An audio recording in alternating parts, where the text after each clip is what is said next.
السلام علیکم عزیزو،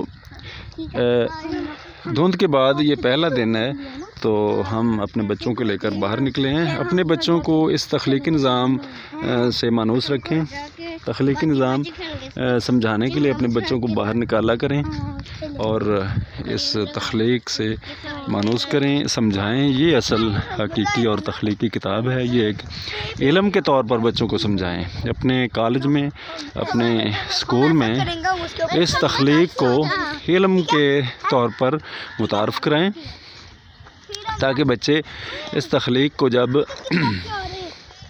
علم سمجھ کر دیکھیں گے، اس کو کھائیں گے، اس کو پئیں گے، اس کی چھاؤں پر ٹھہریں گے تو یہ علم کا فائدہ ان کے دماغ میں ہوگا کہ ہم حقیقت میں یہ تخلیقی علم ہے جس سے ہم فائدہ حاصل کر رہے ہیں۔ جب کھاتے ہیں، پیتے ہیں، ان کی چھاؤں میں بیٹھتے ہیں تو آلریڈی ان کو پتہ ہوگا کہ یہ ایک تخلیقی کتاب ہے جو ہمارے پیٹ میں جا رہی ہے، معدے میں جا رہی ہے، اور اس تخلیقی کتاب کا ہمیں فائدہ ہو رہا ہے۔ جب اس کو تخلیقی علم سمجھے بغیر جب ہم زندگی گزاریں گے تو اس تخلیقی حقیقت کا فائدہ نہیں ہوگا۔ یہ ساری تخلیق جو اللہ تعالیٰ کی ہے یہ فضول ہم زندگی گزار رہے ہوں گے اس میں۔ حالانکہ اللہ تعالیٰ نے اس تخلیق کو انسان کے ہر لمحہ اس تخلیق کے ساتھ جوڑا ہے، اور اس تخلیق سے انسان، اللہ تعالیٰ کا مقصد ہے کہ انسان حق کی طرف آئے اور اس تخلیق سے فائدہ اٹھائے۔ جب تخلیق کو علم کے طور پر سمجھ لیا بچوں نے، اس تخلیق کو علمی زاویے سے پہچان لیا، تو اس تخلیق کے اندر ہم ہر لمحہ یا تو کسی چیز کو دیکھ رہے ہیں یا سن رہے ہیں یا کھا رہے ہیں یا پی رہے ہیں، تو ہمارا ہر زندگی کا ہر لمحہ، ہر سیکنڈ جو ہے وہ علم کے ساتھ وابستہ ہو جائے گا۔ ہم ہر لمحہ علم اپنے اندر لے رہے ہوں گے۔ تو یہ جو علم ہے تخلیق کا، یہ میں نے جو پوری سرچ اور پوری اہل بیت کا جو دیا روحانی علم ہے اس سے جو جانچا ہے ان کے فیض سے، یہ تخلیق کا سارا نظام جو ہے یہ نظام اہل بیت کی طرف انسان کو لے جاتا ہے، جس میں اللہ کے بعد محمد رسول اللہ، مولا علی علیہ السلام، حضرت بی بی فاطمہ سلام اللہ علیہ، اور حضرت امام حسن، حضرت امام حسین علیہ السلام، اور حضرت ابراہیم علیہ السلام۔ یہ ہے درود پاک والی ہستیاں۔ تخلیق میں ان کے علاوہ کوئی اور نہیں ہے۔ تخلیقی نظام جو ہے یہ اگر ترتیب دیا جائے تو اس میں یہ قائمہ نماز بنتی ہے۔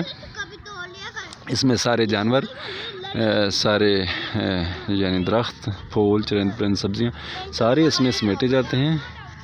اہل بیت کا یہ نظام قائمہ بنتا ہے اور یہ نماز بن جاتی ہے قائمہ۔ تو اس میں دوسرا جو گروہ ہے، دو گروہ ہیں، ایک مخالفین اہل بیت جس کو ہم حرام جانور یا بیکار فروٹ یا کڑوی چیزیں یا کانٹے دار درخت سمجھتے ہیں، اس سے بچنا لازمی ہے۔ تو یہ دو قسم کا گروہ ہے، ایک اہل بیت کی طرف لے جاتا ہے اور ایک مخالفین اہل بیت کی طرف۔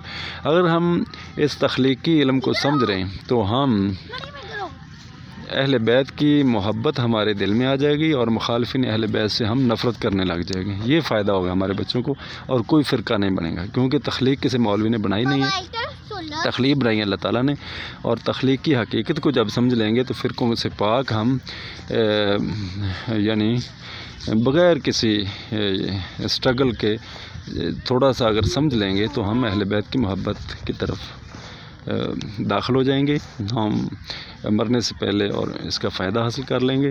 تو یہ تخلیقی نظام سمجھانا اس کے لیے بہت ضروری ہے اپنے بچوں کو۔ انشاءاللہ ہم اکیڈمی تیار کر رہے ہیں جس میں بچوں کو حقیقت تخلیق سے آشنا کریں گے، اور تخلیقی ایک علم کے طور پر پہلی دفعہ تخلیق کو علم کے طور پر، ہر تخلیق کی بناوٹ کو علم کے طور پر سمجھایا جائے گا، جو ہماری زندگی کے ہر لمحہ بچوں کو فائدہ ملے گا۔ تحریر اور کتابوں کے بغیر ہم علم حاصل، ہر لمحہ علم کی جو ہے نا فائدے میں چلے جائیں گے۔ تو یہ بہت ضروری ہے، بہت فائدہ ہے اس کا۔ تو دوستو اس کی طرف آئیں، اجازت دیجیے، اللہ حافظ۔